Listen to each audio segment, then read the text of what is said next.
ദൈവത്തിൻ പൈതലെ നീ കലങ്ങിടുന്നോ? കർത്താവിൽ പൂർണ്ണമായി നീ ആശ്രയിക്കൂ. ദൈവത്തിൻ പൈതലെ നീ കലങ്ങിടുന്നോ? കർത്താവിൽ പൂർണ്ണമായി നീ ആശ്രയിക്കൂ. ഭാവിയെ ഓർത്തു നീ ഭാരപ്പെടുമ്പോൾ നിനക്കായി കരുതുന്നോൻ കൂടെയില്ലേ? ഭാവിയെ ഓർത്തു നീ ഭാരപ്പെടുമ്പോൾ നിനക്കായി കരുതുന്നോൻ കൂടെയില്ലേ?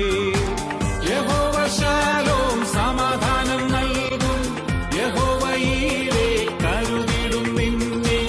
യഹോവ ശമ്മ കൂടെയുള്ളതാലേ യാതൊരു ഭാരവും വേണ്ടിനിയും.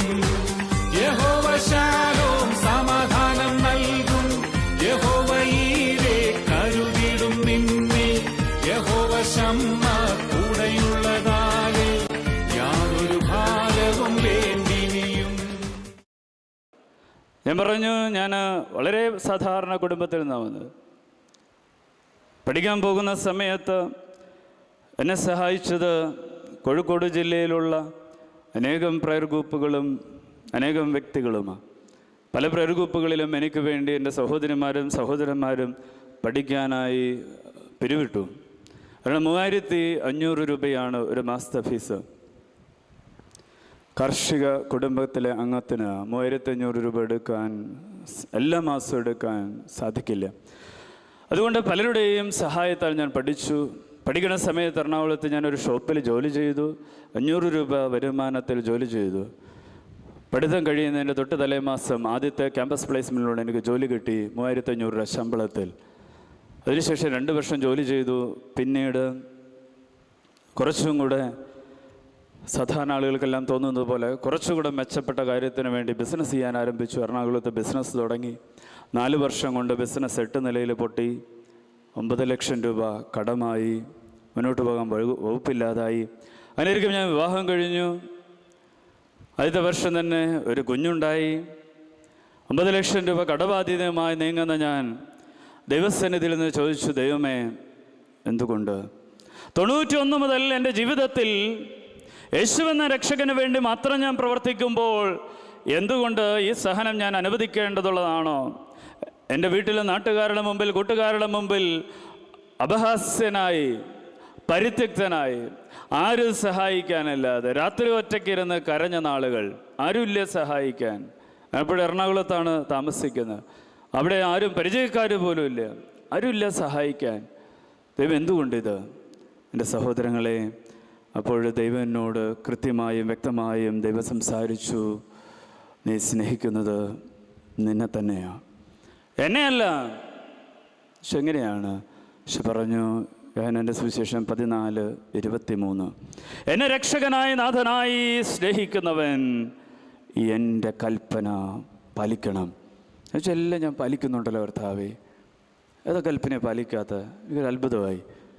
ദൈവം പറഞ്ഞു, സമ്പത്തിനെ സംബന്ധിച്ചുള്ള കൽപ്പന നീ പാലിക്കുന്നില്ല. പക്ഷെ സമ്പത്തിനെ സംബന്ധിച്ച് എന്ത് കൽപ്പനയാണ് പാലിക്കേണ്ടത്? ദൈവം എന്നെ പഠിപ്പിച്ചു.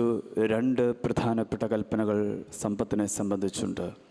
മലാക്കിയുടെ പ്രവചനം 3-ാമത്തെ അധ്യായം 8 മുതൽ 12 വരെയുള്ള വചനങ്ങളിലും സുഭാഷിതങ്ങളുടെ പുസ്തകം 3-ാമത്തെ അധ്യായം 9-ാമത്തെ വചനത്തിലും പറയുകയാണ്, നിന്റെ സമ്പത്ത് കൊണ്ട് ദൈവത്തെ ബഹുമാനിക്കണം, ഇല്ലെങ്കിൽ സമ്പത്തിൻ്റെ അതിനാഥൻ ദൈവമായിരിക്കുകയില്ല. നീ ധ്യാനം കൂടുന്നവരുടെയും പ്രാർത്ഥിക്കുന്നവരുടെയും പള്ളിയിൽ വന്ന് കരഞ്ഞു പ്രാർത്ഥിക്കുന്നവരുടെയും ജീവിതത്തിൽ സാമ്പത്തികമായി ഒരു തരി പോലും അനുഗ്രഹം കിട്ടാത്തതിൻ്റെ കാരണം ഇതാണ്. സാമ്പത്തികമായ തകർച്ച ദൈവം അനുവദിച്ചതാണ്. ഇത് സഹനമാണെന്ന് വിചാരിക്കുന്ന 99% ആളുകളുടെയും ജീവിതത്തിൽ പ്രശ്നം ഇതാണ്. സമ്പത്ത് കൊണ്ട് നാം ദൈവത്തെ ബഹുമാനിക്കുന്നില്ല. നമുക്ക് പലപ്പോഴും മമ്മട്ടിയുടെ സ്വഭാവമാണ്, ഇങ്ങോട്ട് പോരട്ടെ അങ്ങോട്ട് കൊടുത്ത് ശീലമില്ല. എന്തിനാ പള്ളിക്ക് കൊടുക്കുന്നത്? എന്തിനാ ധ്യാന കേന്ദ്രത്തിന് കൊടുക്കുക? എന്തിനാ ദൈവത്തിന് കൊടുക്കുക? ദൈവത്തിന് പൈസയുടെ ആവശ്യമുണ്ടെന്നാണ് ചോദ്യം. വചനം പറയുകയാണ്, മലാക്കിയുടെ പ്രവചനം 3-ാം അധ്യായം 8 മുതലുള്ള വചനങ്ങൾ പറയുകയാണ്, മനുഷ്യർ ദൈവത്തെ കൊള്ളയടിക്കുമോ? അതുകൊണ്ട് നിങ്ങൾ സമ്പത്തിൽ ശപിക്കപ്പെട്ടവരായിരിക്കുന്നു. എന്നാൽ നിങ്ങൾ ചോദിക്കുന്നു, ഞങ്ങൾ അങ്ങയെ കൊള്ളടിക്കുമോ? എങ്ങനെയാണ് ഞങ്ങൾ അങ്ങയെ കൊള്ളയടിക്കുന്നത്? അടുത്ത വചനം പറയുകയാണ്, നിങ്ങൾ എൻ്റെ ജനം എന്നെ കൊള്ളയടിക്കുന്നു. എങ്ങനെ? സമ്പത്തിലും ദശാംശത്തിലും കാഴ്ചകളിലും.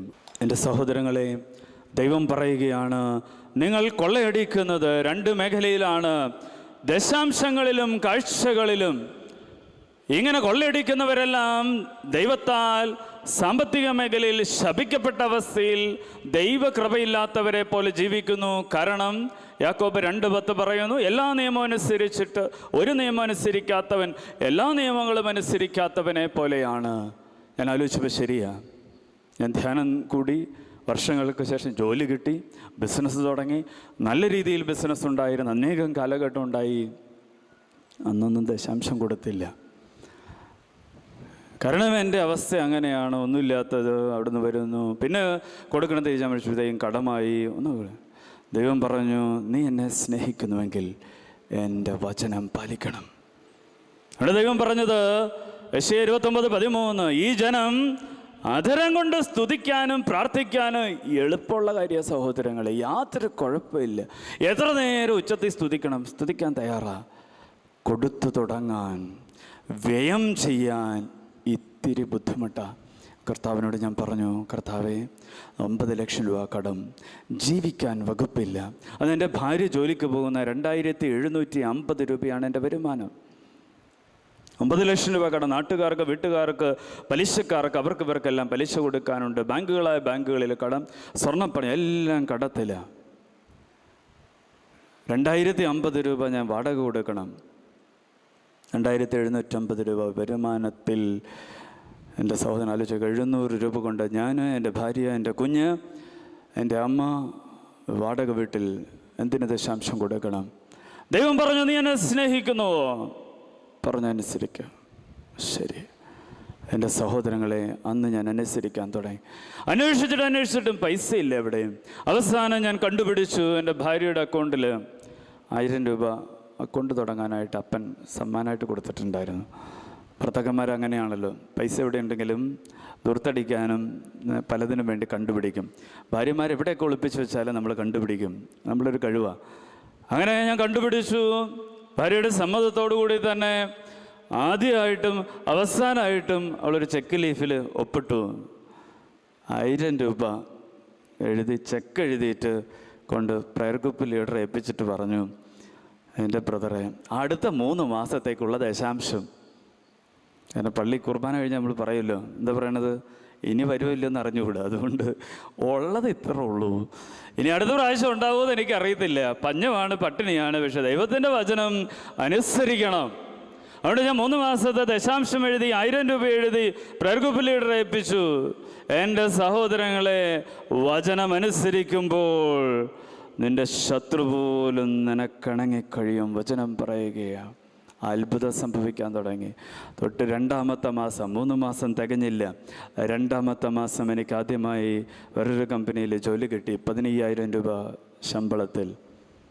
പിന്നീട് അങ്ങോട്ട് ദൈവത്തിൻ്റെ അത്ഭുത